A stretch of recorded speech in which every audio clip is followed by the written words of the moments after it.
Nektari Gjumas.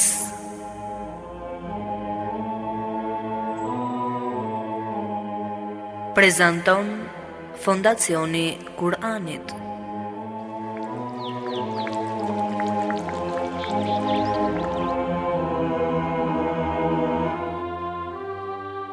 Gjumaja, dita më e bukur e javës. Gjumaja, simboli i unitetit të muslimanëve. Gjumaja, koha e të shkuarit më pranë Allahut. Gjumaja, lulishte me lule të shumta e të ndryshme, me të cilat zbukurohet shpirti.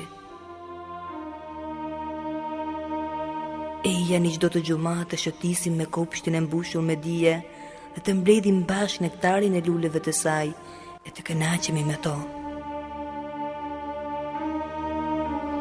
Çdo ditë të gjuma jemi me ju nëpërmjet emisionit Nektari Gjumas. Bismillahirrahmanirrahim. Alhamdulillahi Rabbil Alamin, wassalatu wassalamu ala Sayyidina wa Nabiyina Muhammad wa ala ahlihi tayyibin at-tahirin wa sahbihi al-muntajabin wa ala jami' al-anbiya illahi wal mursalin. Me emrin e Allahut, të gjithëmëshirshmit, mëshirëplotit. Falënderimet në të sinqerta e vetëm për Allahun e mëdhëruar. Paqja dhe mëshira e Allahut qofshin mbi profetin Muhammed, mbi familjen e tij të pastër, mbi shokët e tij të zgjedhur dhe mbi të gjithë të dërguarit e profetët Allahu xhaleshanhu. Të nderuar dëgjues dhe shikues, ju përshëndes me përshëndetjen e bukur islame. Assalamu alaikum wa rahmatullahi wa barakatuhu. Paqja, mëshira dhe begatit e Allahut qofshin mbi ju.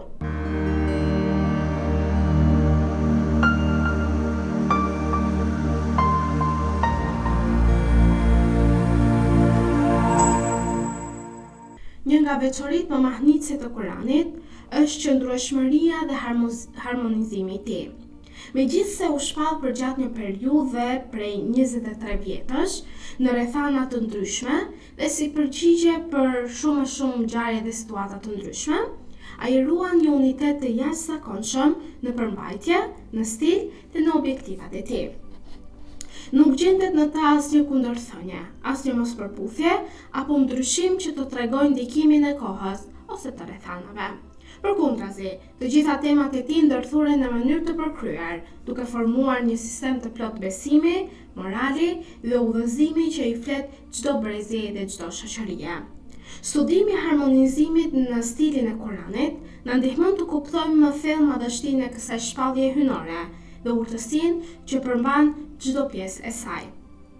Kurani famëlart ndërthur besimin dhe vepran, drejtësinë e mëshirën, paralajmërimin me shpresën dhe jetën e kësaj bote me jetën e amshuar, duke krijuar kështu një ekuilibër të përsosur që formon karakterin e besimtarit.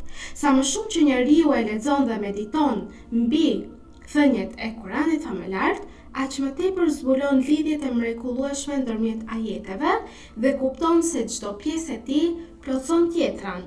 Dhe pikërisht kjo qëndrueshmëri dhe ky harmonizim e bën Kuranin një mrekulli të përhershme dhe një udhërrëfyes të pakrahasueshëm për mbar njerëzimin.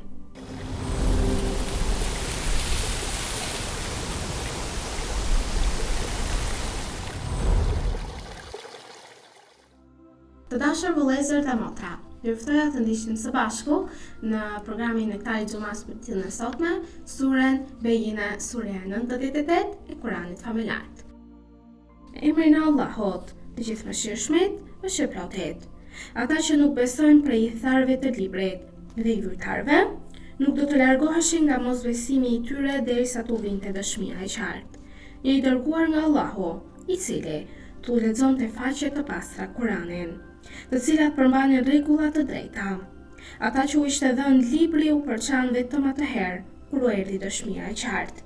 E megjithatë, ata që janë urdhëruar vetëm që të adhuronin Allahun me përkushtim të sinqert, duke qenë në fenë e pastër të Ibrahimit, si dhe të falnin namazin e të jepnin zekatin. Kjo është feja e drejtë. Në të vërtetë, ata që nuk besojnë prej tharëve të librit dhe i dhujtarëve, do të hyjnë në zjarrin e xhehenemit, në të cilin do të mbeten përgjithmonë. Ata janë krijesat më të këqija.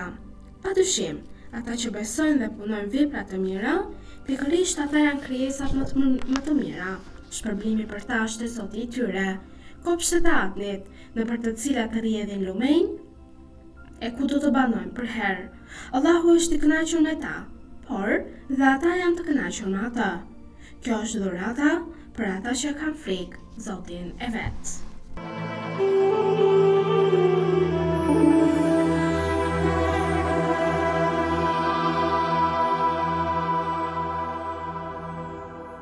Të nderuar dëgjues dhe shikues, për ditën e sotme do të flasim rreth temës qëndrueshmëria dhe harmonizimi në stilin e Kuranit familjar. Tham se mënyra si Allahu xhaleshanhu e ka shkruar këtë libër hyjnor, mënyra se si ajetet plotësojnë njëra tjetrën, tregojnë që ky Kuran përmban një qëndrueshmëri dhe harmonizim të përkryer, gjë që e bën një mrekulli të përhershme dhe udhërofyes të pakrahasueshëm për mbarnjerëzimin. Kurani familjar është mrekullia e përjetshme e Allahut të madhëruar dhe libri i fundit hyjnor që u shpall profetit Muhammed, paqja dhe bekimet e Allahut qofshin mbi të dhe mbi familjen e tij. Ai nuk është thjesht një përmbledhje udhërofimesh ose udhëzimesh, apo një përmbledhje tregimesh historike, por është një sistem i plot udhëzimi që përmban një harmoni të jashtëzakonshme në çdo aspekt të tij. Çdo sure, çdo ajet dhe çdo fjalë është vendosur me urtësi hyjnore, duke krijuar kështu një lidhje të pandërprer mes temave, mesazheve dhe objektivave të tij. Pikërisht, kjo qëndrueshmëri dhe harmonizim e dallojnë Kuranin nga çdo vepër njerëzore dhe dëshmojnë se ai është fjala e Allahut. Kurani është shpallur gjatë një periudhe prej 23 vjetash, në rrethana të ndryshme, duke u përgjigjur ngjarjeve, pyetjeve dhe nevojave të shoqërisë islame.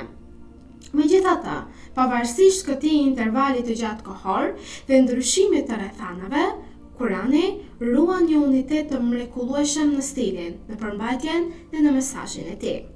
Nuk gjendet në Kuran asnjë kundërshtim, asnjë mospërputhje dhe asnjë ndryshim që të tregojë ndikimin e kohës apo të kushteve mbi ta. Allahu i madhëruar thot në surën Nisa në ajetin 82 se Bismillahirrahmanirrahim. A nuk e meditojnë ata Kuranin, sikur ai të ishte prej dikujt tjetër përveç Allahut, do të gjenin në të shumë kundërthënie. Dhe ky ajet është një nga argumentet më të fuqishme mbi qëndrueshmërinë e Kuranit. Çdo autor njerëzor, me kalimin e viteve, ndryshon mënyrën e të menduarit, stilin e shkrimit dhe qasjen ndaj çështjeve të ndryshme të jetës. Kurse Kurani, megjithse u shpall në periudha të ndryshme prej 23 vite me radhë, mbetet i pandryshuar në fuqinë e shprehjes, në bukurinë gjuhësore të tij, në elekuencën që ka brenda dhe në thellësinë e kuptimeve që ai përmban. Kurani nuk përputhet, nuk paraqet mospërputhje mes ajeteve të tij, më falni, por secili ajet plotson tjetrin dhe sqaron ata. Një nga format më të bukura të harmonizimit në Kuran është lidhja mes besimit dhe veprës. Në 10 ajete, Allahu përmend gjithmonë se bashkë me besimin do të jetë dhe vepra e mirë, duke treguar se ato janë të pandashme nga njëra tjetra. Besimi pa vepra nuk është i plotë, ndërsa veprat pa besim nuk kanë vlerën e tyre të vërtetë tek Allahu. Allahu thot në surën Kahf në ajetin 107 se Bismillahirrahmanirrahim. Ata që besojnë dhe bëjnë vepra të mira, për ta janë kopshtet e Firdausit si vend banim. Dhe ky harmonizim kurrësi nuk është rastësor. Ky harmonizim na mëson se Islami nuk kërkon vetëm bindje teorike, por reflektimin e kësaj teorie dhe bindje në sjellje, në moral dhe në adhurimin tonë ndaj Allahut. Në të njëjtën mënyrë, Kurani harmonizon jetën shpirtërore me atë materiale, adhurimin me drejtësinë dhe mëshirën me forcën dhe shpresën dhe frikën ndaj Allahut. Një aspekt tjetër i qëndrueshmërisë së Kuranit është mënyra se si ai trajton historitë e profetëve. Edhe pse disa histori përsëriten në sure të ndryshme, ato nuk përsëriten kurrë në mënyrë identike.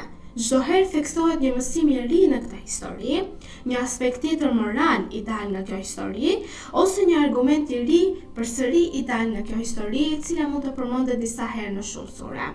Kjo tregon se qëllimi i Kuranit nuk është rrëfimi historik, por mësimi dhe kuptimi dhe edukimi i të gjithë njerëzimit dhe mbi të gjitha udhëzimi i njerëzve në rrugën e drejtë.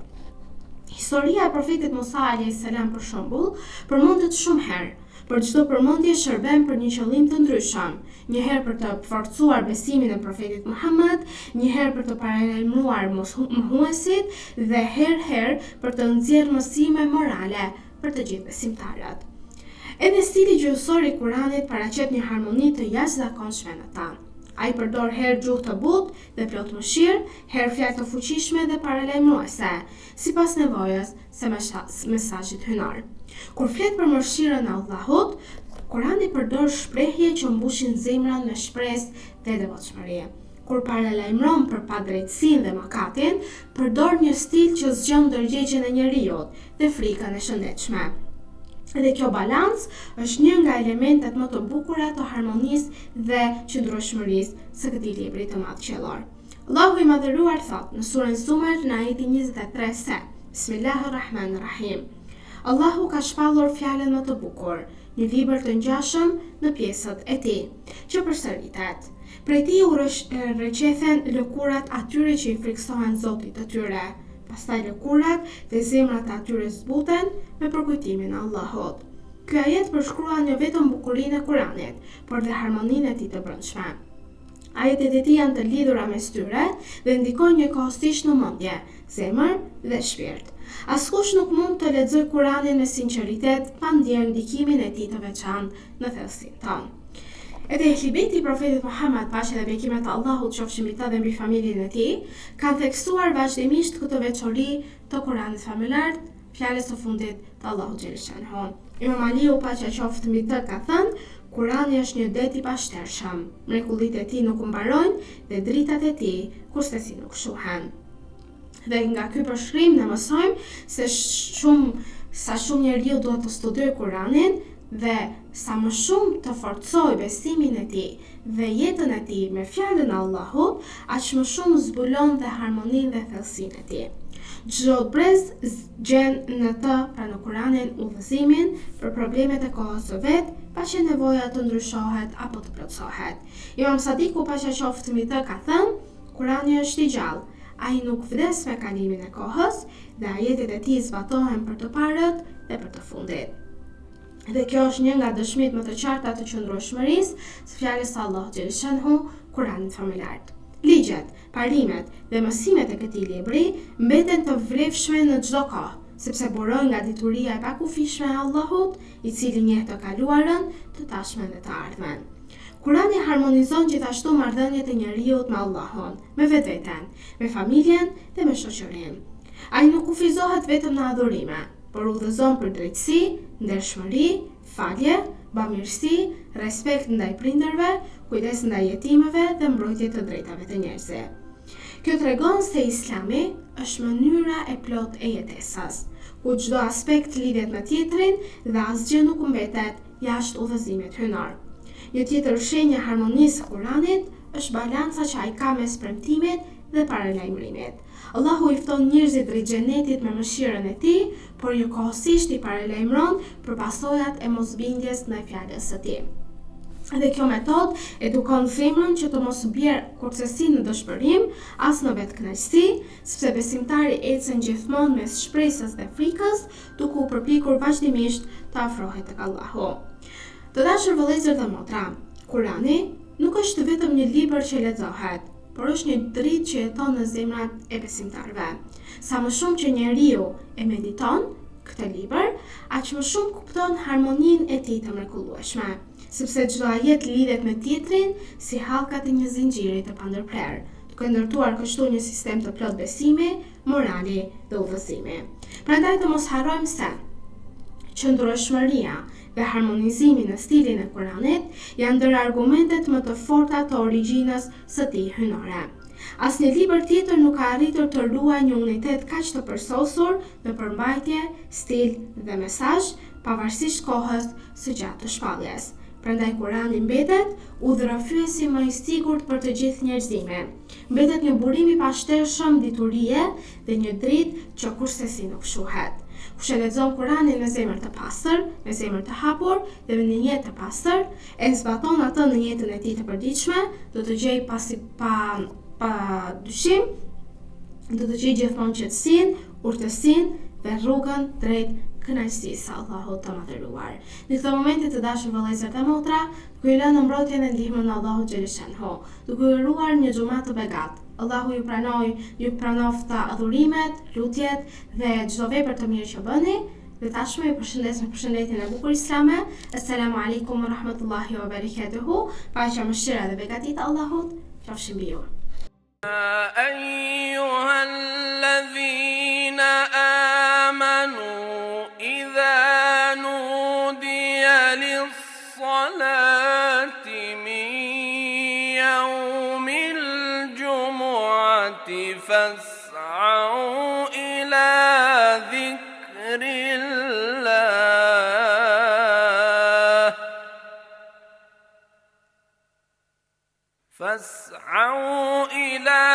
ذكر الله وذروا البيع ذلكم خير لكم إن كنتم تعلمون.